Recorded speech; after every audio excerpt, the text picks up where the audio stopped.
segunda sesión del día de hoy en la Semana de la Inmunología.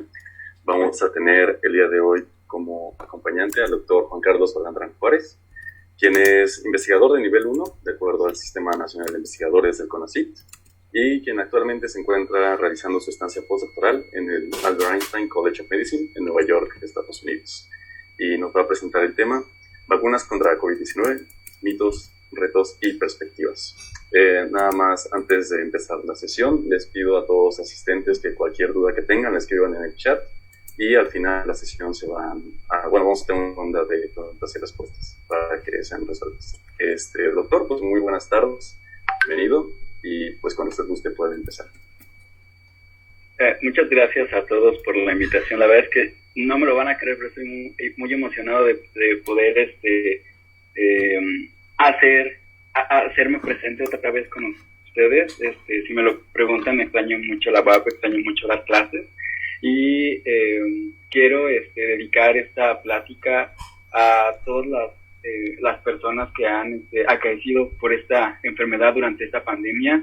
Creo que todos tenemos amigos, familiares, conocidos que han perdido la batalla, otros que siguen en la lucha. Y quiero al final de esta charla, que es más bien una revisión de lo que acontece en torno a la vacunación contra el SARS-CoV-2, y que todo se lo debemos prácticamente a la ciencia. Entonces, espero tengan muchas preguntas, o espero poder resolver la mayoría de las dudas que la gente del área de medicina puede tener.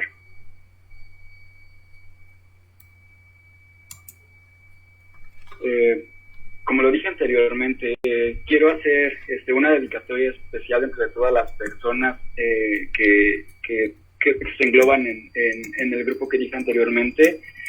Siempre voy a estar agradecido con la doctora Díaz de Oria, que fuera la coordinadora del Departamento de Inmunología, y que gracias a ella pues fue mi participación durante casi los 2 años que estuve colaborando con ustedes con la materia de inmunología. Entonces esta plática tiene una dedicación especial esta tarde. Como ustedes saben, las vacunas son el mayor logro de la medicina a lo largo del tiempo. Yo creo que tan solo la batalla o la contienda de este logro la puede tener los antibióticos, y por supuesto la introducción del agua potable, de la potabilización del agua. Prácticamente a principios de los 80, la Organización Mundial de la Salud declaró o firmó el acta de defunción de la viruela. Entonces, en esta gráfica que les pongo aquí son los casos que se reportaron por regiones geográficas, y vean cómo hay varios picos de aparición de la enfermedad o de infecciones por viruela que se contaron a través de los años, pero cómo gracias a la vacunación en todo el mundo se pudo erradicar esta enfermedad. Traigo un poco el contexto histórico, porque prácticamente lo que hoy acontece, o que vivimos la mayor pandemia o la más importante de todas a través de estos años, y es precisamente porque el hombre ha aprendido a través de su historia, contando precisamente los acontecimientos importantes en torno a la salud, y cómo el humano está enfrentado a estos nuevos organismos o microorganismos que pues generan enfermedades importantes. Entonces, si ustedes han leído el libro de los caseros de microbios, saben que históricamente Tucídides, en el libro de la historia de la guerra de Peloponeso, él describe cómo los sobrevivientes de la peste podían atender a los enfermos sin el riesgo de volver a enfrentarse de nuevo. Era la primera vez que alguien documentaba individuos que habían sobrevivido a una catástrofe por enfermedad. Años más tarde, tuvieron que pasar mucho tiempo para que los chinos comenzaran a utilizar una técnica que se llamaba variolización, que era precisamente utilizar las costras de los individuos enfermos, pulverizarlas y aplicarlas en la piel de individuos sanos. Ellos veían que sistemáticamente los individuos que eran sometidos a este procedimiento la mayoría de ellos no se enfermaba gravemente o no moría, que era la principal consecuencia, ¿no? de importancia. Y entonces Lady Montagu llevó a en Gran Bretaña este procedimiento para tratar de proteger a la gente, y fueron los primeros indicios documentados de alguien tratando de proteger a un organismo contra los patógenos que los acechaban. Pero pues todos sabemos que el padre de la inmunología hoy por hoy es Edward Jenner, en donde a finales de 1700, de los 1700, él sistemáticamente demostró, y gracias a su observación, en que todas las mujeres que ordeñaban vacas, y que estas vacas estaban siendo hospederas de un virus parecido al de la viruela, nunca se enfermaban de la viruela humana. Entonces él lo que hizo fue utilizar las costras de estas vacas para tratar de proteger, y lo hizo primero con un niño, ¿no? Entonces esto sistemáticamente lo aplicó a diferentes individuos y observó en todos el mismo resultado, que hubo un microorganismo que no producía la enfermedad en los humanos, era suficiente para protegerlo contra la enfermedad misma. Sin embargo, Panum en 1846 es el primero que sistemáticamente describe una pandemia, y él utilizó el sarampión como la enfermedad que en ese entonces, para caracterizar precisamente el tiempo de incubación del virus, cómo se transmite, etcétera. Fue el primero en tratar de describir en este caso una epidemia, y me parece, tal vez estoy equivocado, es el padre precisamente de la epidemiología, ¿no? Todos los estudios que estamos viendo a través de este año y fracción con esta pandemia, pues precisamente es derivado de sus primeras observaciones. ¿Cómo llegó a Latinoamérica y particularmente a México la práctica de vacunar a la población? Pues fue gracias al doctor Baldwin. En 1800, o a principios de 1800, una excursión dirigida por España hacia Filipinas y las Américas, pues trajo precisamente lo aprendido o lo derivado de las investigaciones de mucho tiempo atrás de Edward Jenner, precisamente para tratar de proteger a los individuos que eran acechados por la viruela. Sin embargo, no fue hasta que Louis Pasteur en 1885 demostró cómo podíamos en el laboratorio atenuar microorganismos, con el clásico ejemplo de la gripe aviar, siendo o quedando por primera vez demostrado que en el laboratorio podemos manipular a los organismos para debilitarlos y precisamente tratar de generar una respuesta inmune eficaz y protectora en el individuo portador. Y aún así, más interesante, Louis Pasteur en ese momento pudo preparar una vacuna para un organismo que no había podido ser identificado sino hasta muchos años después, y me refiero al virus de la rabia. Él tuvo la fortuna y las agallas precisamente de tratar de entender cómo podíamos protegernos contra esta enfermedad de un organismo que era prácticamente invisible. No recuerden que los virus se descubrieron, o la naturaleza, inclusive del DNA o del RNA, fue descubierto muchísimo tiempo después.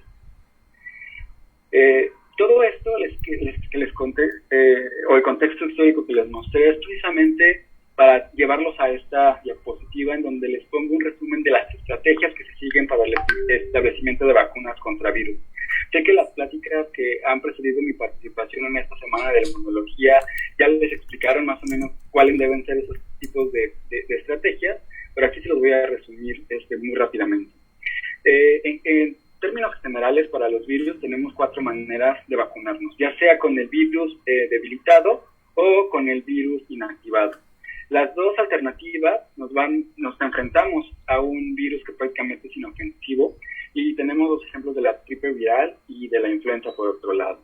También existen las vacunas en donde nos inyectan una toxina inactivada o el toxoide, como ocurre en la vacuna contra el tétano, pero algunas de estas vacunas, algunas estrategias para las vacunas es inyectarnos una parte del microorganismo, en este caso de los virus, ¿no? Una proteína recombinante, como es el caso de la hepatitis B o de la vacuna contra el VPH. Entonces, todas ellas tienen el mismo fin, tratar de proteger al organismo para el encuentro real o el encuentro con el microorganismo o, en este caso, con los virus activos. Para el caso del SARS-CoV-2, sé que ya han escuchado en muchos lados que el antígeno que se utiliza, o el antígeno estrella, es precisamente la proteína Spike, esta proteína S, que es una proteína que se encuentra en la superficie de la envoltura de este nuevo virus. De hecho, la proteína S, la proteína de la nucleocápside, inclusive la proteína de la envoltura, son de los primeros antígenos que se utilizaron primero para diagnosticar a través de PCR o por pruebas moleculares la enfermedad, para conocer la identidad molecular de este nuevo virus, pero también su identidad inmunológica, ¿no? Hoy también sabemos, y gracias a los estudios que predecieron la enfermedad del SARS o el MERS, que son enfermedades que provienen de virus de la misma familia, se sabía o se conocía perfectamente que la proteína que está más expuesta en el virus es precisamente la proteína Spike, o esta proteína de la espícula o la espiga, como también se le conoce. Y por si fuera poco, aunque es la más expuesta, también es la más inmunogénica. Por lo tanto, teníamos varias ventajas desde el punto de vista de generar vacunas. Y por si fuera poco, es precisamente esta proteína de la espícula la que interactúa con el receptor en las células en las células del receptor, y a través de una molécula que se conoce como AC2, que es precisamente la proteína que se necesita para que el virus pueda ser infectivo, al menos en el humano. Resulta que de toda la proteína, o de la complejidad antigénica que se tiene la proteína Spike, hay una región muy importante desde el punto de vista inmunológico, y esta es la región de unión al receptor, o mejor conocido como la región RBD. Resulta que no toda la espícula interactúa con el receptor AC2, únicamente una parte, y es precisamente esta parte la que, si se logra bloquear a través de un anticuerpo, o hablando en farmacología con algún fármaco, pues podemos evitar la interacción entre el virus y la célula que posiblemente, potencialmente puede ser un huésped, y entonces evitar la infección y su propagación. En este caso, en este esquema les pongo cómo los anticuerpos neutralizantes bloquean precisamente a la proteína RBD para que ya no interactúe con el receptor, ¿no? Más adelante les voy a hablar otras bondades que tienen los anticuerpos, no solo como bloqueadores o moléculas interruptoras para esta señal. Como les dije, de esas estrategias para establecer las vacunas contra o protegernos de la enfermedad por COVID-19, la proteína Spike ha sido pues fundamental. En el laboratorio, los primeros intentos fue pues utilizar la proteína recombinante, ¿no? Colocar esta proteína primero en animales, por supuesto, y demostrar que el sistema inmunológico podía reconocerlo, formar anticuerpos, formar células T, y prácticamente montar una respuesta inmunológica completa para cuando nos enfrentemos al virus, pues quede esa protección. En el laboratorio es complicado generar copias masivas de esta proteína recombinante, y más aún acoplarla o envasarla precisamente para la preparación de las vacunas. Así que de todos los prototipos que existen, esta es la que parecía la más lógica, la más fácil, de la que más podemos, y de la que a través de los años y de otro tipo de vacunas más hemos aprendido, pero pues trabajar con virus o trabajar con células lleva tiempo. En este caso, pues como ustedes saben, desde que se anunció que estábamos corriendo por una pandemia, hubo una carrera en el desarrollo de vacunas, tanto de la parte de las farmacéuticas como de la academia. Y por supuesto la colaboración para lograr la realidad que está ocurriendo actualmente, que es precisamente tener varios candidatos, varias vacunas que ya están en circulación aplicándose en todo el mundo. Lo siento. En 1963, si no me equivoco, precisamente en marzo, el doctor Maurice Hilleman, en su laboratorio, estaba preocupado porque su hija tenía síntomas de una enfermedad que conocemos como papera. Y preocupado por la enfermedad de su hija, él tomó una muestra, la llevó a su laboratorio tratando de diseñar una vacuna. 4 años más tarde, su vacuna fue aprobada y es la vacuna que se comenzó a utilizar para proteger a toda la población. Estamos hablando de 4 años para el desarrollo de una vacuna. Ha sido la vacuna más rápida que se había podido producir hasta nuestros días.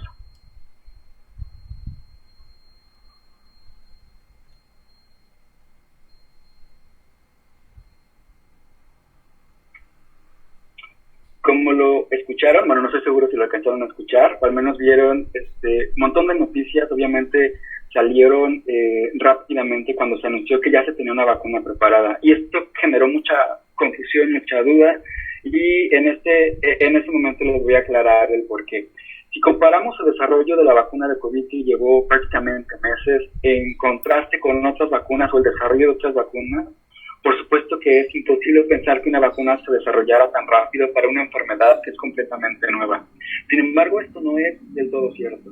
Y no lo es porque el SARS-CoV-2 proviene de una familia de virus que ha sido muy estudiado, que son los coronavirus. Entonces, no es una enfermedad que haya surgido de la nada, se tienen antecedentes virales y se tienen muchísimos estudios, al menos en donde regionalmente estos virus que son primos o hermanos o entidades muy cercanas a este nuevo virus ocurrieron, ¿no? Como fue en el Medio Oriente y en China igualmente. Entonces ya se tenían algunos prototipos en desarrollo, por lo tanto el diseño y la estrategia no se llevó mucho tiempo. Y otra de las razones por las cuales el desarrollo fue bastante acelerado es porque precisamente varias de estas etapas para el desarrollo de vacunas se sobrelaparon, como los voy a mostrar más adelante.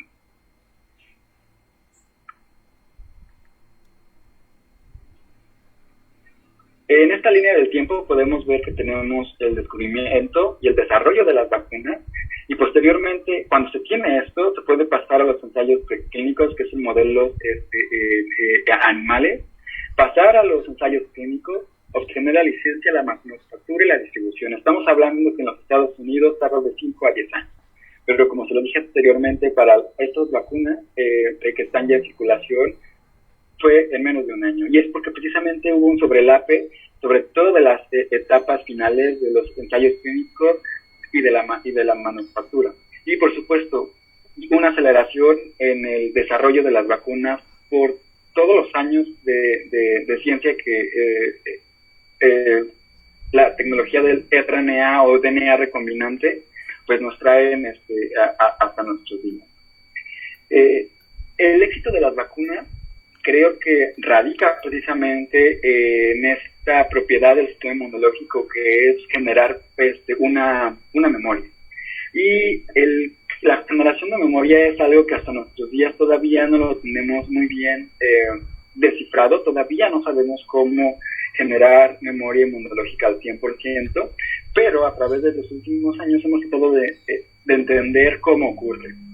Y como ustedes saben, la memoria inmunológica, así como lo hacemos cuando estudiamos, es a través del entrenamiento. Y las vacunas no son otra cosa más que es un entrenamiento que le estamos dando a nuestro sistema inmunológico. Esta caricatura me gusta porque creo que resume perfectamente cómo funciona la memoria inmunológica. Nuestros linfocitos B, que son los que van a originar células plasmáticas y que a su vez van a ser las células que secretan los anticuerpos, se producen todos los días, sobre todo en las etapas más tempranas de nuestra vida, gracias al arreglo de las inmunoglobulinas.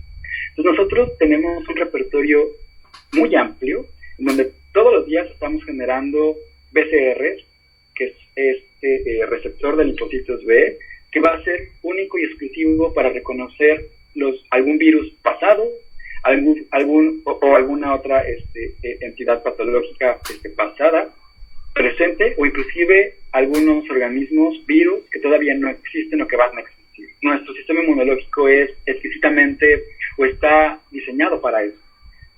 Pero en un primer contacto con este antígeno, la formación de anticuerpos va a tardar. Y tenemos seteado perfectamente en los laboratorios cuánto se tarda un sistema inmune virgen o un sistema inmune naive en generar una respuesta de anticuerpos, que es más o menos 7 días. Sin embargo, si tenemos un segundo encuentro con este antígeno, con este microorganismo, la capacidad de secretar anticuerpos y además de producir anticuerpos con una mayor afinidad, el tiempo se reduce prácticamente a días, ¿no? Es más rápido cuando nos enfrentamos una segunda vez, tercera, cuarta vez. Y eso se debe porque las células que se forman en un primer encuentro quedan guardadas precisamente para protegernos contra insultos microbiológicos secundarios. En el sistema inmune adaptativo humoral, estoy hablando prácticamente y únicamente de la producción de anticuerpos, pues conocemos que existen células plasmáticas de memoria de larga vida y que creemos que son estas células las que nos protegen durante prácticamente el resto de nuestras vidas, produciendo a pequeñas dosis anticuerpos. Como les dije anteriormente, desconocemos cuáles son las señales que necesita una célula B para precisamente producir estas células plasmáticas de largo alcance, pero conocemos que su activación puede ocurrir en 2 fases. La primera es cuando el linfocito B virgen, naïve o inmaduro encuentra precisamente a su antígeno, ya sea de forma soluble, ya hay un entrecruzamiento del BCR que logra su activación, o a través de la presentación por una célula presentadora del antígeno. Algo que se nos olvida siempre es que esta célula B, para poder funcionar, necesite correctamente y lograr precisamente este objetivo que es una memoria inmunológica eficaz. Esta célula B se tiene que transformar en una célula presentadora de antígeno. El BCR, junto con el antígeno que acaba de ser reconocido, se endosita y se destruye y se procesa a través de toda la maquinaria digestiva de la célula, para posteriormente ser presentado antigénicamente en contexto del MHC. Como ustedes saben, esta vía es mayoritariamente presentada por el complejo principal de histocompatibilidad de clase 2 a las células T cooperadoras. Y esta interacción va a provocar una sinergia exquisitamente perfecta que te va a producir la expansión clonal de estas células que tuvieron ese BCR que reconoció particularmente ese antígeno, produciendo de forma general 2 tipos de células. Una, que van a ser diferenciadas las células plasmáticas secretoras de anticuerpos, que dura, como se lo dije anteriormente, prácticamente 7 días, pero va a producir otro tipo de linfocitos B que se conocen como células B de centro germinal. Estas células van a pasar a una segunda fase de activación, donde van a ser expandidas y van a sufrir algo que llamamos hipermutación somática. Esta hipermutación somática, y como su nombre lo dice, y como sé que ustedes saben, si todavía no han tomado su curso de inmunología, existe un fenómeno de mutación en donde no es aleatorio, ocurre precisamente en las regiones de reconocimiento al antígeno en el BCR o en la región que le da la especificidad a cada uno de los BCRs, que posteriormente va a codificar o se entiende por un anticuerpo. Esta hipermutación pues tiene diferentes destinos. Uno, disminuir la afinidad del anticuerpo por el antígeno o incrementarla. Y por supuesto, como todo en esta vida es selección, aquellas clonas que tienen una mayor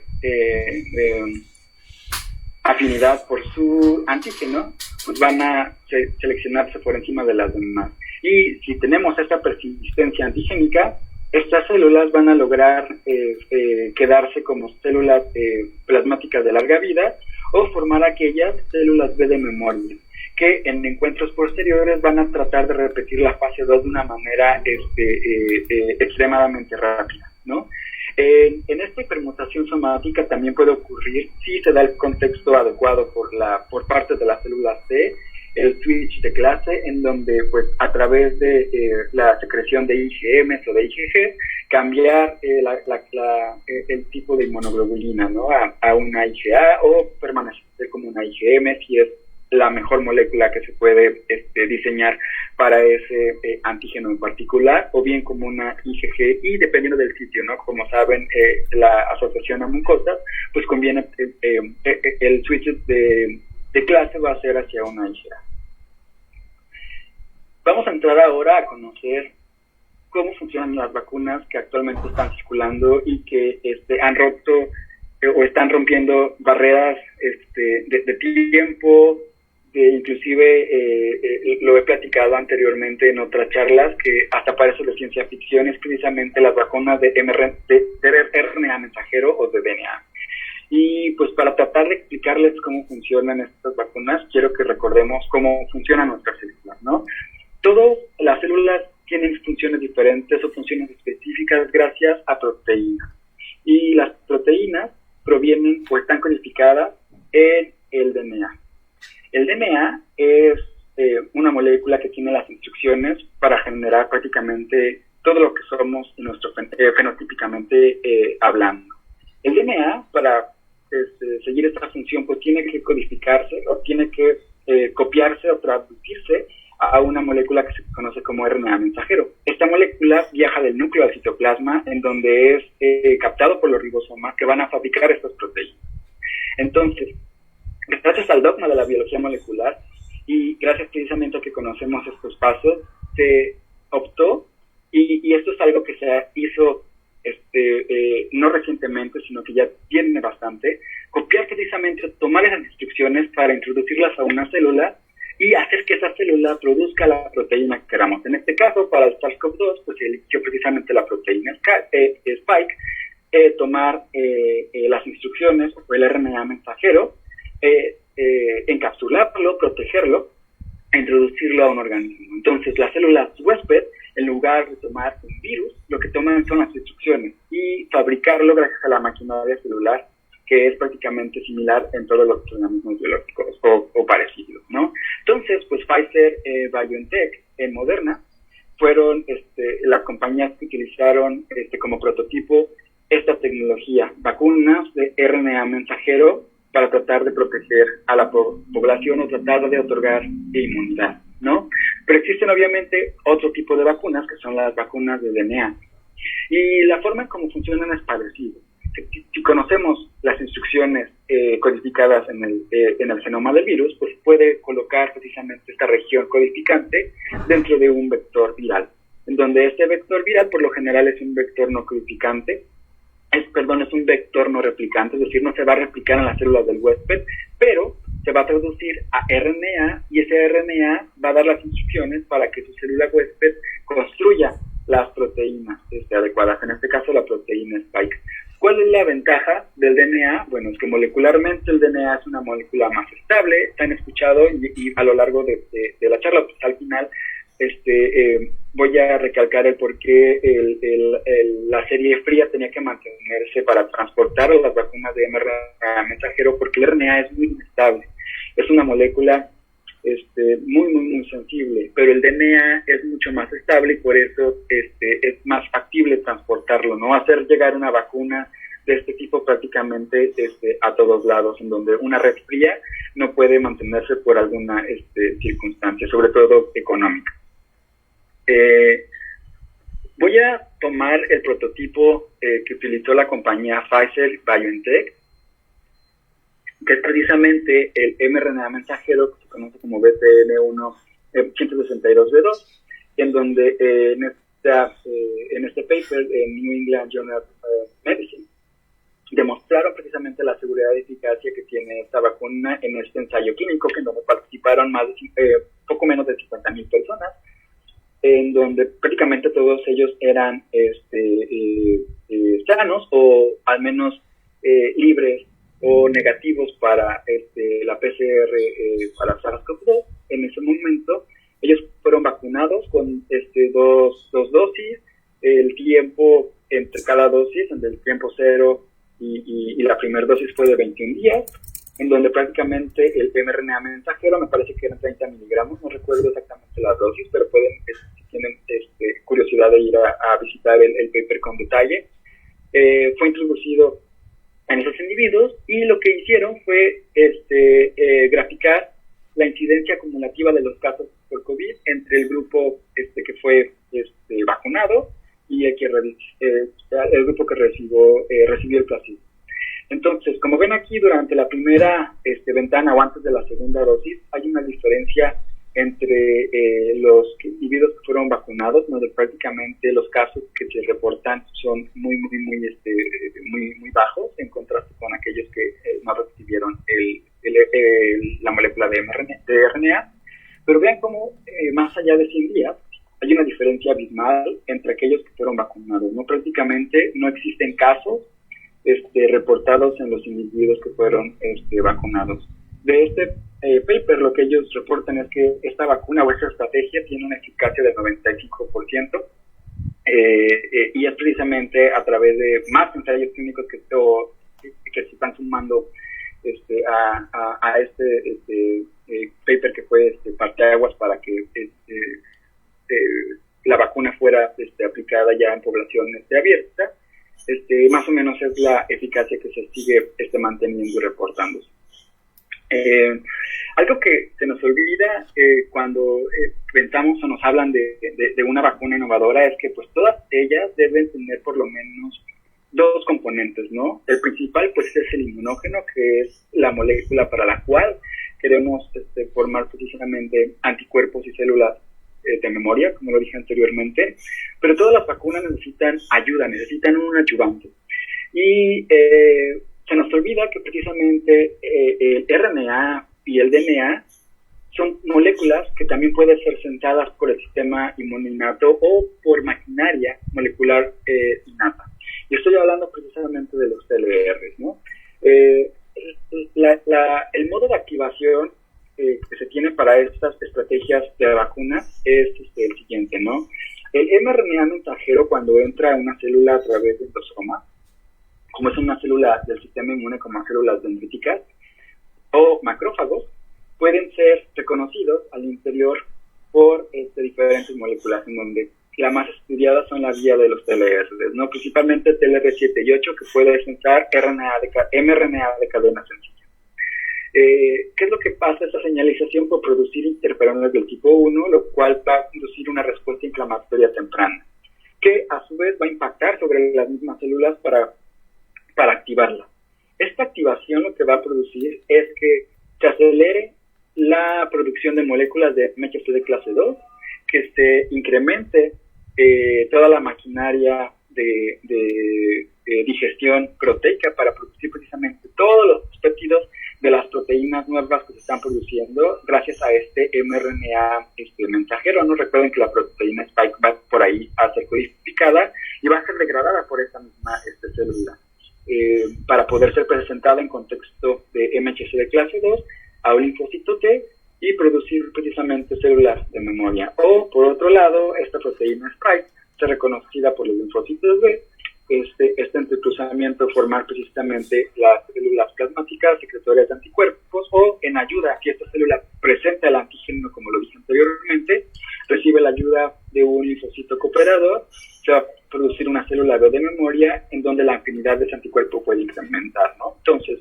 las dos estrategias, tanto de RNA mensajero como de DNA, contienen este ayudante per se por la naturaleza molecular de la misma. Pero una de las desventajas, quizá, de las vacunas que utilizan vectores virales es que pues el virus mismo presenta otros antígenos, en donde también nuestras células del sistema inmune van a reconocerlo como extraño y van a formar anticuerpos para neutralizarlo o inactivarlo o potenciar su eliminación.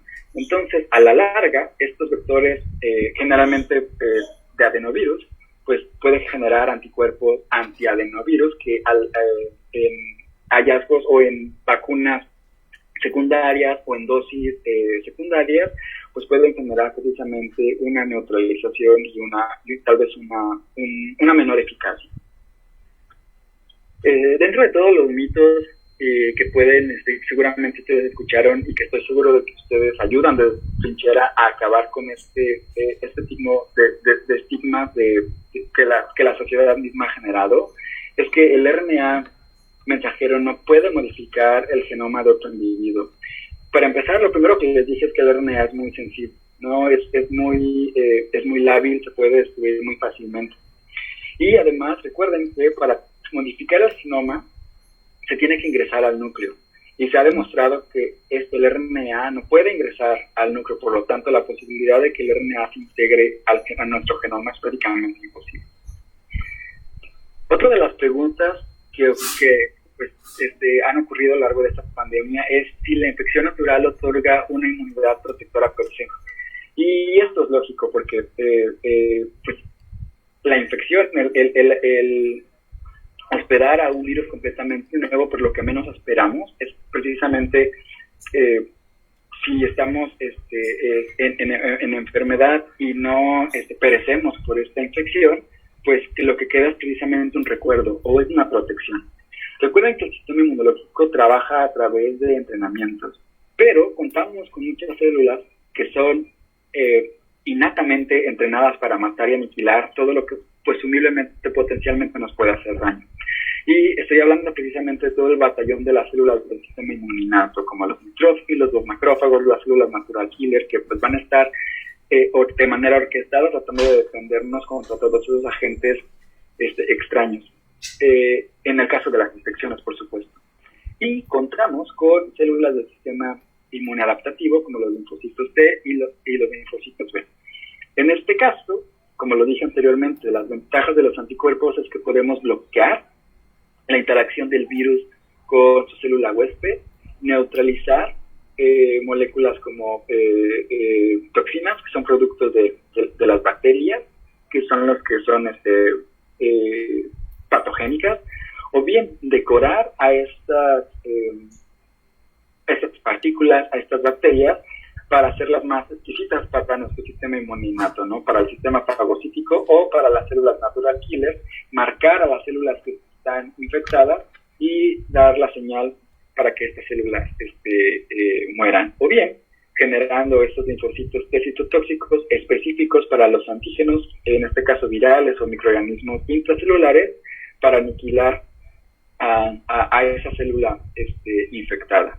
Entonces tenemos toda un batallón de células que nos van a proteger, pero lo que no sabemos, y esto es por los siguientes artículos que les voy a platicar, es qué tanto dura la protección o la memoria contra el SARS-CoV-2.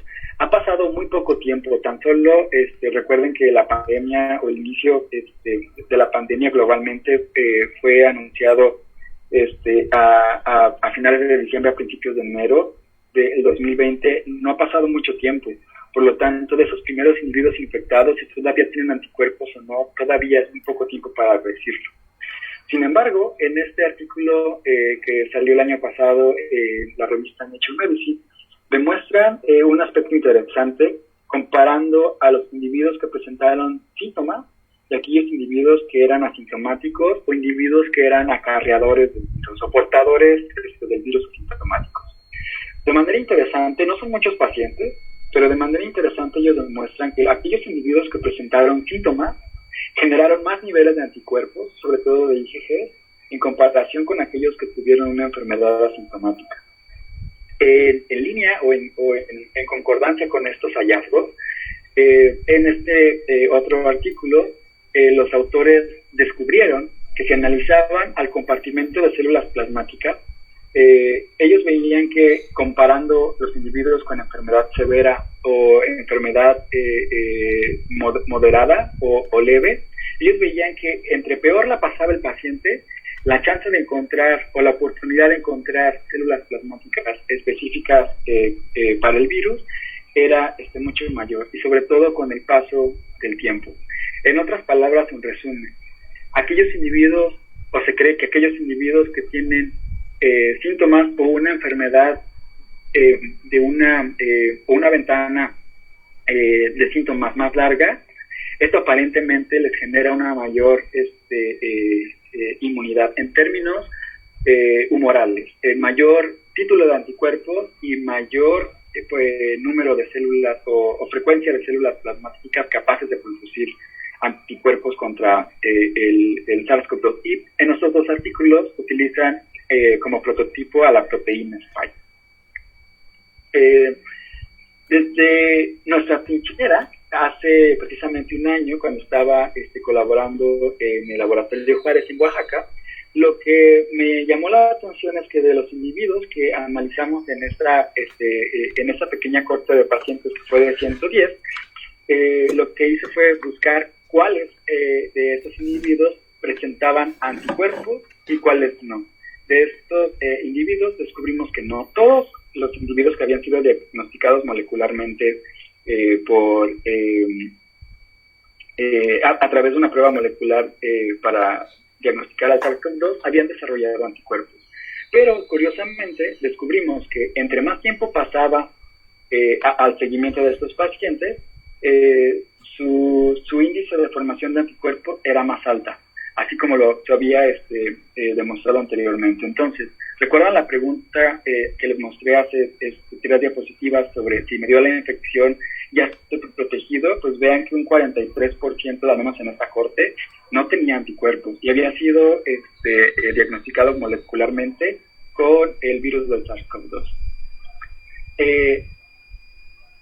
Tomando como inspiración los artículos que les presenté anteriormente, lo que hicimos fue clasificar a los individuos de acuerdo a la sintomatología que los pacientes describían.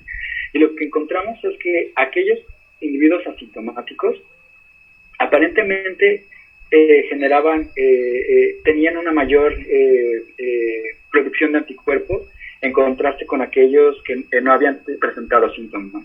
Y de manera importante, a esta gráfica está presentando los días después del diagnóstico molecular y el COI, que es el punto de corte para la prueba cualitativa de anticuerpos, IgG e IgM, demostraba que aquellos individuos que eran asintomáticos tenían un COI aparentemente más alto al día o al onset de la enfermedad o al inicio de la enfermedad. Esto no lo sabemos si se trataba porque de alguna manera tenían anticuerpos previamente formados. Tampoco sabemos si quizá era su segunda exposición al virus. Hay muchas preguntas, hay muchas dudas alrededor de la interpretación de este tipo de datos. Otra de la hipótesis la podemos sentar en algo que llamamos inmunidad entrenada o training immunology, que es, no sé si recuerdan que al principio de la pandemia también se comentaba que los latinos quizás podíamos tener cierta protección porque ciertas proteínas de la vacuna del BCG, que nos protege contra el tétanos, parecía que tenía cierta reactividad cruzada con esta entidad viral, pero todavía no hay conclusiones contundentes. Esto me lleva a explicarles una hipótesis que se está trabajando en el laboratorio de la doctora Pelayo, en el laboratorio de oncoinmunología en el CIBIOR, allá en Puebla, y está básicamente fundamentada en algo que conocemos como hematopoiesis emergencia. La hipótesis que propone nuestro grupo es que aquellos individuos asintomáticos resuelven muy bien la infección porque su sistema inmunológico de emergencia responde muy bien a las señales generadas por la infección aguda, ¿no? En la médula ósea, como saben, pues se forman todas las células del sistema sanguíneo y del sistema inmune, o la mayoría de ellas, en donde prácticamente a través de células troncales y de programas de diferenciación tenemos a las células mieloides y linfoides. En condiciones de emergencia, como es una infección viral aguda, todos los factores inflamatorios van a inclinar la balanza para defender contra este virus, ¿no? Estoy hablándoles de células natural killer, de células plasmáticas, de células dendríticas plasmocitoides y, por supuesto, al final del día de células de linfocitos B y de linfocitos TSD8 positivos. Pero resulta que en el envejecimiento, como se acompaña de inflamación y de cansancio en los nichos, hay una extremada producción de células mieloides y que en condiciones agudas por alguna enfermedad de este tipo, la hiperinflamación lo que provoca es una excesiva mielopoiesis que puede precisamente llevar a los individuos a una catástrofe inflamatoria y prácticamente ocasionarles la muerte.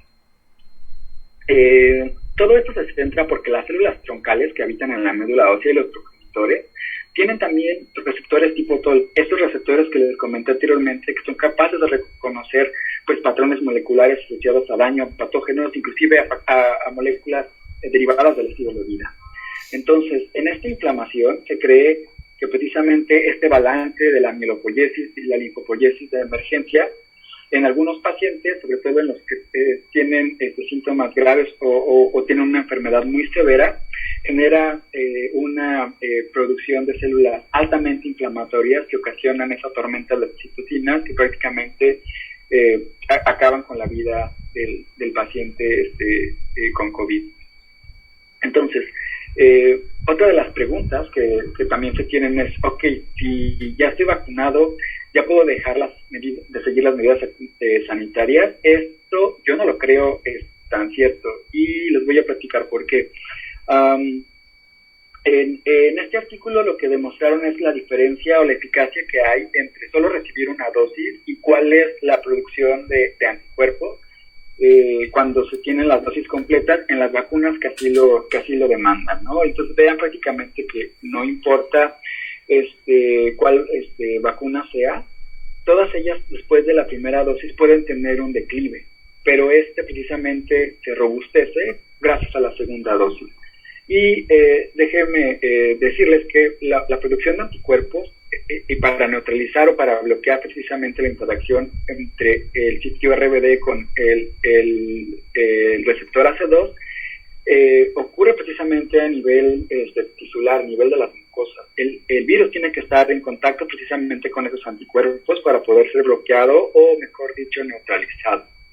Todavía no sabemos si los individuos que están vacunados pueden neutralizar al virus de inmediato o pueden ser portadores, en donde al menos lo que sí sabemos es que el estar vacunado va a proteger a ese individuo de una enfermedad severa, pero no sabemos si ese individuo va a tener una ventana de tiempo, tal vez días, tal vez horas, de transferir ese virus que acaba de incorporar al individuo que está al lado, que tal vez no está vacunado, ¿no? Entonces es cuestión de seguir poniendo atención a los ensayos y sobre todo al fenómeno de inmunidad de rebaño. Por supuesto existen otros candidatos y prototipos de vacuna contra COVID. Sé que a lo largo de esta semana les van a hablar de otro tipo de estrategias vacunales. Yo me quise centrar en las vacunas que actualmente se están utilizando. Esto es una publicación de New York Times que revisé el día de ayer, en donde prácticamente enumera cada una de las vacunas que existen actualmente de los candidatos, las fases en las que se encuentran, cuáles están autorizadas, cuáles ya están aprobadas y cuáles de plano abandonaron los ensayos clínicos, ¿no? Vean cómo hay más de 250 desarrollos en vacunas alrededor de todo el mundo y no todas ellas son basadas en material genético, ¿no? Algunas tienen sus unidades proteicas o inclusive utilizar virus inactivado o partículas parecidas a virus, ¿no? Esto es lo que les platicaba anteriormente de la eficacia que tienen otras vacunas. Me centré prácticamente en la de Pfizer y en la de Moderna que se está utilizando en Estados Unidos o que se utilizó primeramente en Estados Unidos, pero vean cómo las demás vacunas prácticamente todas ellas presentan una eficacia muy alta, a excepción de esta Sinovac que presenta una eficacia del 50%, ¿no? Johnson & Johnson acaba de ser aprobado en Estados Unidos para su implementación y nada más requiere una sola dosis. Además, otra noticia que acaban de dar es que a partir del 1 de mayo todas las personas adultas van a poder ser vacunadas en los Estados Unidos, lo cual esto también incrementa las posibilidades sin generar esta inmunidad de rebaño, ¿no? Recuerden que la estrategia global de vacunación fue empezar precisamente con la población más vulnerable y posteriormente las poblaciones que eran presumiblemente más expuestas o que estaban más expuestas al virus, ¿no? ¿Y qué hay de México? Bueno, en México actualmente hay 5 vacunas autorizadas según la Secretaría de Salud y obviamente ustedes las conocen por ahora más que yo. Todas ellas, a excepción de la vacuna de CanSino, requiere de 2 dosis, separadas entre 3 hasta, me parece, 12 semanas de diferencia, dependiendo de la molécula, ¿no? O de la plataforma de la vacuna.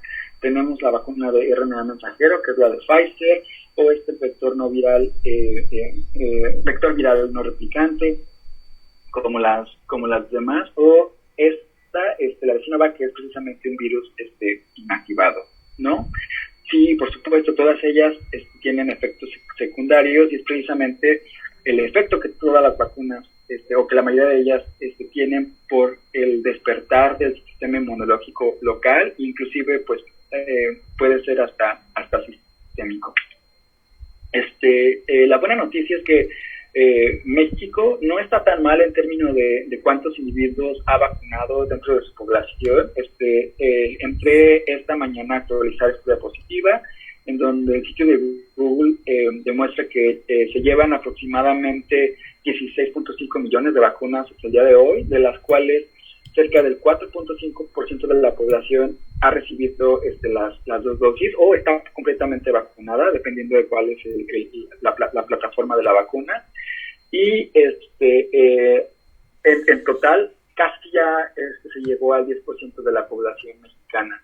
Estamos todavía muy debajo en contraste con otros países de Latinoamérica. Vean cómo Chile prácticamente ha puesto mucho esfuerzo para vacunar a su población. Más de la mitad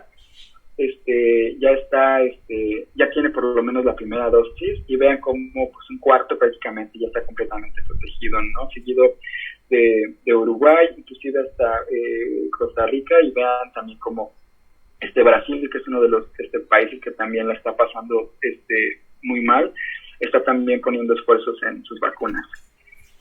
No les voy a hablar mucho de la vacuna patria porque me parece que al final del día, al final de esta semana de la inmunología, van a cerrar con una charla que se va a enfocar en que les expliquen cuál es la plataforma de desarrollo que utiliza prácticamente al virus del Encato, y que es una colaboración entre el CONACYT, el gobierno de México, por supuesto, y con la empresa Vimex, que pues por muchos años ha producido virus para aplicaciones veterinarias. Y bueno, también hay ensayos clínicos de vacunas en México, aunque no se escuche mucho.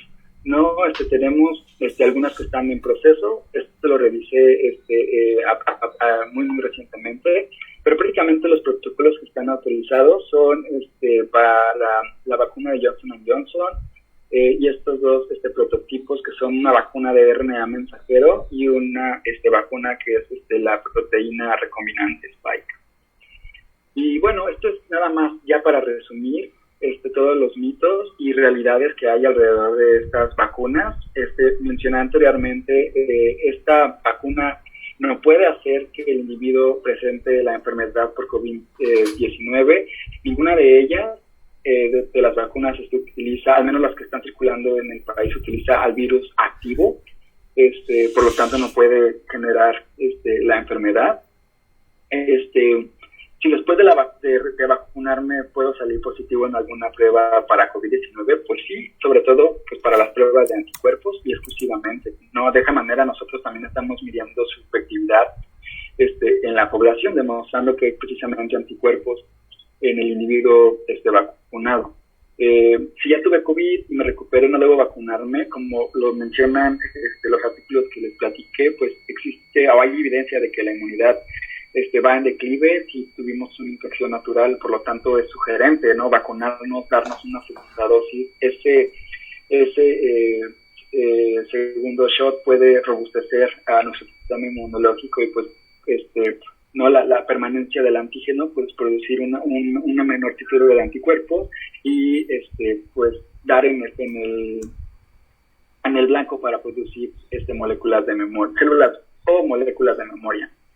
Las reacciones alérgicas, bueno, no me dio tiempo para hablarles de los efectos secundarios que se presentan para las vacunas, sobre todo en el sistema plaquetario y el sistema de coagulación. Aparentemente hay por ahí algunos casos. Y finalmente, y creo que de las más importantes, si se modifique el DNA, ¿no? En donde ya les expliqué, pues por la naturaleza de estas moléculas, pues es imposible, ¿no? Esta infografía la pueden consultar. Hay muchas infografías parecidas muy, muy bien hechas, en donde prácticamente están tratando de calmar el miedo que hay en la sociedad precisamente por ese tipo de miedos. Y bueno, ni hablar, ¿no?, de que se están inyectando microchips a través de las vacunas. Bueno, eso no, creo que no es espacio para comentarlo.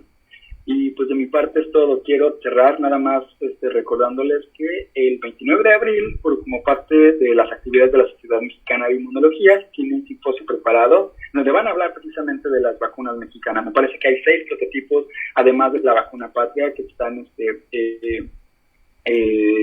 intentándose. Entonces, pues, si están interesados en conocer un poco más, les recomiendo que atiendan este simposio, que aparentemente es gratuito y se va a hacer a través de la página de Facebook o su sitio en YouTube. Y pues muchas gracias, chicos, estoy a sus órdenes si hay preguntas, dudas, comentarios. Sí, Doc, a ver, permítame tantito. Vamos a empezar con la parte de preguntas. A ver, bueno, la primera pregunta es: buenas tardes, doctor. Si una persona se vacuna pero se infecta de COVID-19, ¿hay alguna alteración en la respuesta inmunitaria? Pues, es decir, si ya te vacunaste y te enfrentaste al virus por alguna razón, pues es como recibir una dosis adicional o un refuerzo adicional. Si formaste anticuerpos, si tus células de memoria se formaron de manera adecuada, o sea, pues prácticamente tuviste suerte, eres de los afortunados en recibir dosis extras, ¿no? Y prácticamente es eso.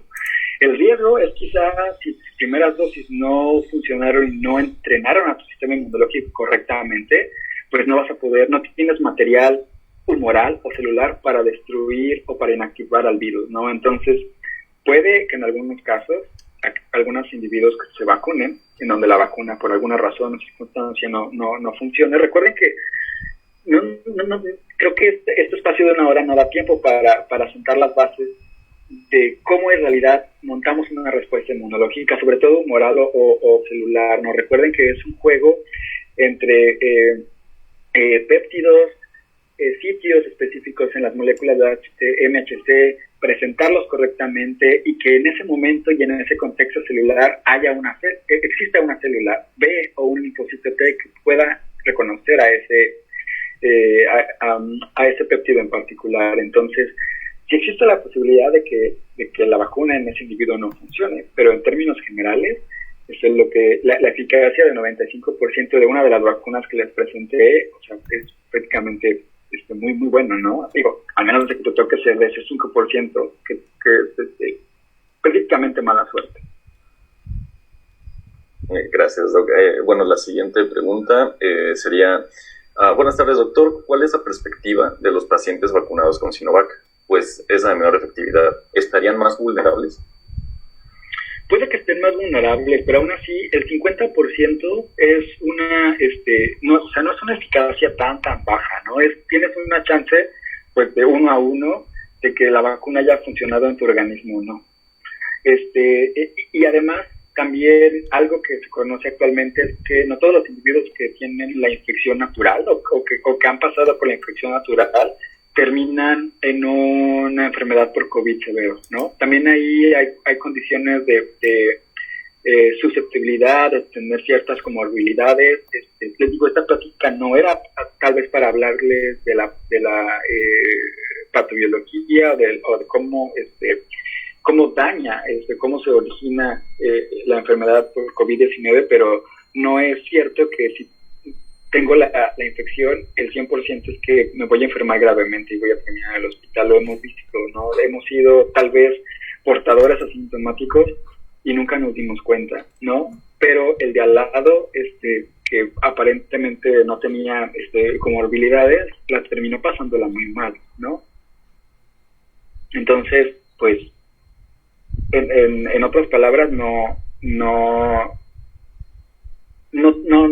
sé que hay un miedo por ahí, pero lo mejor, y sé que a lo mejor no está al alcance de todos, es que si están vacunados, es recomendable hacerse una prueba de anticuerpos para confirmar precisamente que al menos en ese periodo de tiempo vieron que la vacuna funcionó en ustedes o en sus familiares. Gracias, Doc. Bueno, la siguiente es ¿por qué una vacuna tiene más eficacia que otras? Y si es recomendable ponerse una más que otra. Esa es muy buena pregunta. Y la eficacia, como se lo dije, pues tiene, se sienta prácticamente en la plataforma, ¿no? ¿Qué tanto antígeno es capaz de producirse con esa plataforma, ya sea de un virus inactivado, de la vacuna de DNA o de RNA, ¿no? Sobre todo, entre la más eficaz es la que precisamente produce más antígeno, porque está disponible, o biodisponible en abundancia, pero también en términos de tiempo, ¿no? Creo que es prácticamente eso. La eficacia es traducida en cómo fue diseñada esa vacuna o el fin que tiene esa plataforma para hacer que el antígeno permanezca allí. Recuerden que casi todas nuestras vacunas previamente lo que nos inyectaban prácticamente era aceite y el microorganismo, ¿no? Al principio del diseño. El aceite era para precisamente tratar primero de provocar una inflamación al romper el tejido, pero precisamente hacer que ese aceite mineral permaneciera ahí por más tiempo, ¿no? Lo cual también era doloroso para el individuo vacunado. Entonces, era más, entre más tiempo estaba ahí el antígeno, la chance de precisamente generar todo el mecanismo de desarrollo de inmunidad era más alta. Entonces, la eficacia se produce en eso. Aparentemente, las vacunas de mRNA, quiero pensar, no he revisado a profundidad la demostración, si precisamente se obtienen títulos más altos de antígeno, si la permanencia es más larga, pero eso es lo que yo puedo suponer basado en la eficacia, ¿no? Y les digo, las vacunas menor eficaces es porque si utilizamos un virus y este virus no es replicante, tenemos una respuesta innata que es muy buena, y esto también es precisamente explica por qué los individuos que se infectan naturalmente no todos presentan anticuerpos. Si nuestro sistema inmune innato se deshace del virus en un 2x3, no le dio chance al sistema inmune adaptativo de ver esto que es extraño, ¿no?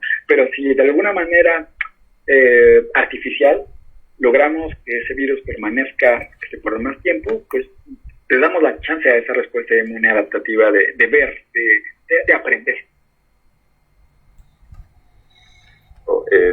Gracias. La siguiente es ¿qué sucede si tardo más del periodo establecido en ponerme la segunda dosis de la vacuna?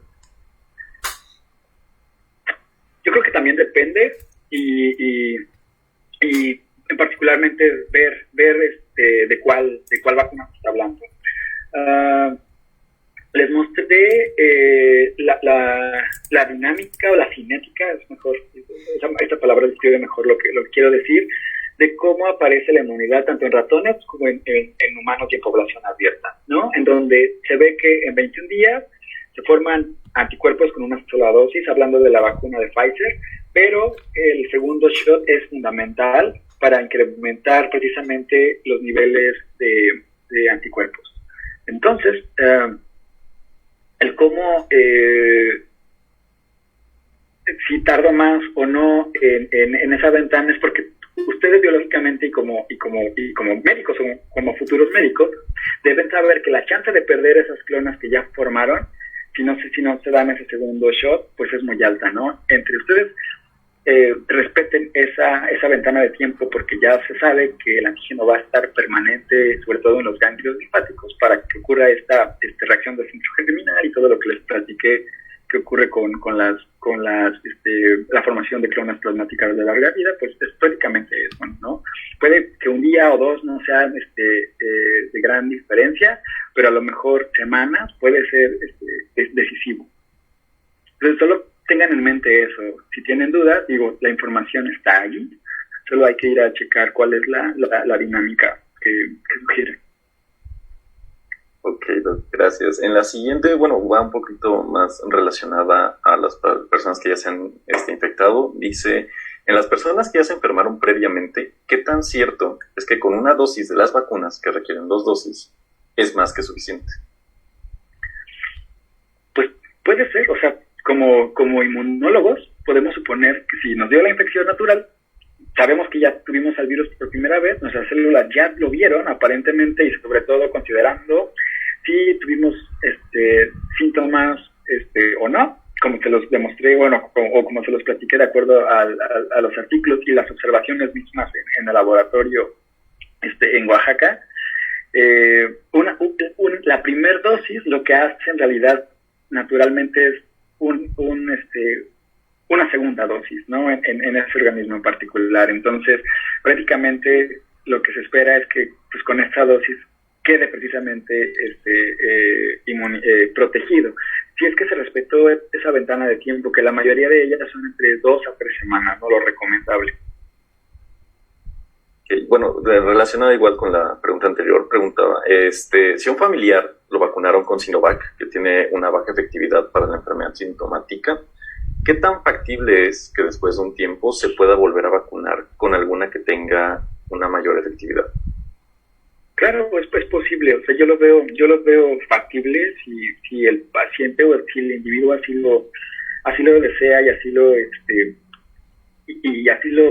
decide. En México no estoy muy seguro cómo están administrando o cómo están teniendo esa organización y ese orden para evitar que precisamente un individuo sea vacunado con todas las plataformas que existen actualmente, ¿no?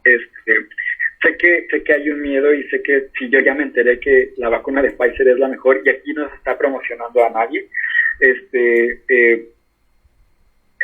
que puede ocurrir esto, ¿no? Esta batalla, esta guerra, esta incertidumbre de, es que en realidad yo no sé si estoy vacunado o no, o yo no sé si estoy protegido o no, porque me tocó la menos eficaz, por no usar otra palabra, ¿no? Entonces, confíen en su sistema inmunológico, y si está en sus manos y hacerse una prueba de anticuerpos, hacerla. No, ahora todavía no sabemos si esta eficacia que nos reportan alguna de estas plataformas va a caerse en algún momento, ¿no? Llevamos apenas la vacuna de Pfizer en México comenzó a ponerse, me parece, el 24 de diciembre, 25 de diciembre, y todavía no, o sea, han pasado 4 meses, ¿no? Y en otros países un poco antes, han pasado 6 meses, 7 meses, todavía no sabemos qué tanto va a durar esa inmunidad. Entonces, antes de caer en este tipo de caos colectivo, pues pensar en que tal vez si estamos protegidos por un momento podamos precisamente erradicar la transmisión, ¿no? Que es ahorita lo más importante. Ok, bueno, en la siguiente preguntaron en el chat de Facebook que ¿por cuánto tiempo protege la vacuna de Pfizer? Todavía, es lo que les decía, todavía no sabemos. El paper que les mostré, siguieron a los pacientes por 100 días, me parece, les mostré, y la eficacia, es decir, el porcentaje de individuos que seguían siendo negativos para la prueba molecular de SARS-CoV-2 era completamente diferente, no era prácticamente, no crecía esa curva. Pero todavía no lo sabemos, han pasado tan solo, les digo, 6 meses, 7 meses desde su desarrollo, desde los primeros ensayos clínicos. Todavía no sabemos, no se espera. Este es el objetivo de todas las vacunas, que tengamos una protección de largo plazo. Y bueno, para la siguiente pregunta es que para los individuos que mencionó que no crean anticuerpos, ¿esto solo es específico para casos de infección natural o también pueden ser individuos vacunados? Pueden ser de los dos. Es decir, les demostré que prácticamente entre el 55% de los individuos sí puede presentar anticuerpos de forma natural. Y también está el caso de que esos individuos tienen un declive en su título de anticuerpos. Y esto no lo digo yo, lo han visto varios individuos alrededor del mundo. Está reportado, ¿no? Que es recomendable que si tuvieron la infección y tuvieron una prueba de anticuerpos positiva, seguir las indicaciones de la vacunación, ¿no? Y también existe el chance de que las vacunas tal vez no funcionen en nuestro organismo. Ya se los comenté, porque no pueden existir mil razones para tratar de explicar ese acontecimiento, y pero obviamente hay formas de resolverlo, ¿no? Puede haber formas de resolverlo. Y bueno, la siguiente es que si existe algún riesgo en caso de que alguien se ha vacunado con dos vacunas diferentes, ya sea en la respuesta contra el virus o con la vacuna per se. No, es decir, si alguien por alguna razón, como lo mencioné anteriormente, se formó para recibir Moderna o Pfizer, pero después quiso ver con CanSino o fue al revés, pues todas están prácticamente proporcionando a la proteína Spike de una u otra manera. Entonces, ya se lo dije, entre más permanencia del antígeno haya en nuestro cuerpo, el sistema inmunológico lo estamos entrenando mejor. Entonces, aquel individuo que tenga, o sea, no es el objetivo, ¿no? Ahora sí que aborazarse con todas las vacunas que hay, pero porque ya se vio que con una y con dos dosis, o alguna con solo una dosis, es más que suficiente para generar esta protección. Ok, gracias. Y en la siguiente es que si son diferentes tipos de vacunas, ¿qué tipo de prueba se debe solicitar para los anticuerpos? Y si existen estas pruebas en México. Lo siento, ¿puedes repetir esta pregunta? Sí, bueno, empieza con, si son diferentes tipos de vacunas, ¿qué tipo de prueba se debe solicitar para los anticuerpos? Y si existen estas pruebas en México. Sí, ya hay varias plataformas en México para medir anticuerpos. Inclusive hay algunas que se llaman, no son pruebas rápidas, son pruebas de cassette, porque son pruebas como de embarazo, pero están bien fundamentadas, es decir, son pruebas bien hechas, no son pruebas de hace un año que eran pruebas como que entre azul y buenas noches y que la gente tenía muchas dudas, ¿no? Estas pruebas se llama flow de flujo lateral, y son como pruebas de embarazo en donde en un cassette uno puede detectar IgM y IgG al mismo tiempo, y algunas son muy elegantes en donde te presenta IgM, IgG e IgA si tu muestra es saliva o inclusive secreción nasal, ¿no? Entonces existen estas pruebas que te dicen hay o no hay porque son cualitativas, pero también en los laboratorios ya existe la cuantificación de anticuerpos, tanto, o sea, de títulos de IgM y de IgG, así como en las serologías de HIV o de hepatitis B, ya se están trabajando en plataformas. Entonces sí existen. Y no son tan caras como la PCR. Es algo también muy noble de la inmunología que se puede abaratar. Okay. Bueno, relacionado igual, más o menos por los anticuerpos, preguntan que si hay una forma de discriminar entre los anticuerpos anti-S que son generados por una infección contra los que son generados por la vacuna. Sí, no hay manera de distinguir si el origen de los anticuerpos fue por infección natural o por un entrenamiento de vacuna. Y bueno, me parece que ya es la última, que si hay alguna diferencia o mejoría entre las vacunas que son de 2 dosis y de una sola dosis. No, según la tabla de la eficacia, por supuesto, la única que tenemos con una dosis demuestra una eficacia bastante. Déjenme ver si puedo regresar a esta diapositiva rápidamente. Tiene por ejemplo, la de CanSino es una sola dosis, tiene un 66%, un 70%. Y recuerden, es por la permanencia del antígeno, ¿no? Si tenemos una segunda dosis, que aquí tal vez no es tan necesaria, y esto es precisamente para ahorrar, Recuerden que las vacunas son caras por su producción y por la manera en cómo se distribuyen, ¿no? Algo que olvidé mencionar es que las vacunas de RNA o DNA no necesitan cultivos, no necesitan organismos, son sintéticas totalmente. En el laboratorio se sintetizan las cadenas de RNA o de DNA y se introducen precisamente, bueno, la de RNA, que les digo, en mi parecer es la más interesante desde el punto de vista de manufactura, porque todo es prácticamente in vitro, ¿no? En ausencia de microorganismos, en ausencia de organismos, prácticamente todo es química, todo son reacciones químicas. Entonces, esto lo que hace es masivamente producir a gran escala, y por eso es una vacuna muy, aparentemente no tan cara. Es cara porque tenemos que mantenerla en condiciones prácticamente de menos 80 grados centígrados por la habilidad de la molécula. Y bueno, sí, en resumen, me desvío un poco, es eso, la temporalidad del antígeno en el organismo, ¿no? En el hospedero. Bueno, ya creo que ahora sí sería la última. Esta va más que nada con algo externo que pueda afectar la efectividad, que dice que si el consumo de AINES disminuye la efectividad de la vacuna.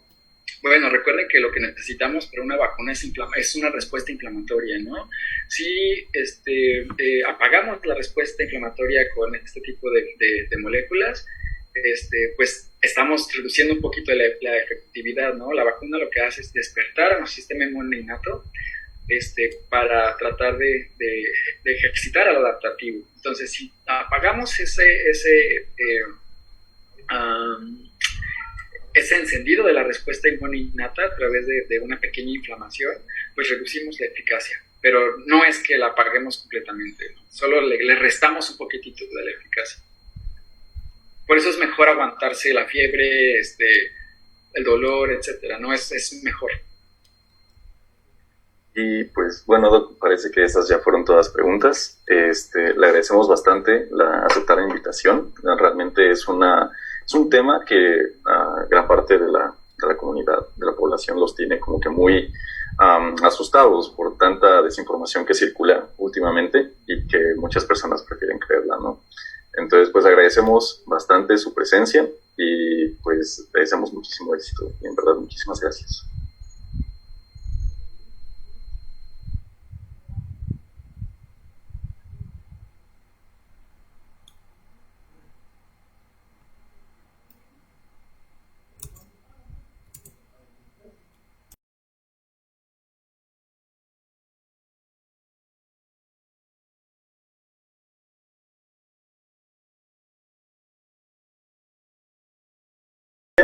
Y los invitamos al día de mañana. También vamos a tener... sí, ya tuvo problemas con su conexión. Los invitamos el día de mañana. También vamos a seguir con sesiones. Mañana a las 11 de la mañana y también posteriormente a las 4 de la tarde. Así que muchísimas gracias y hasta luego.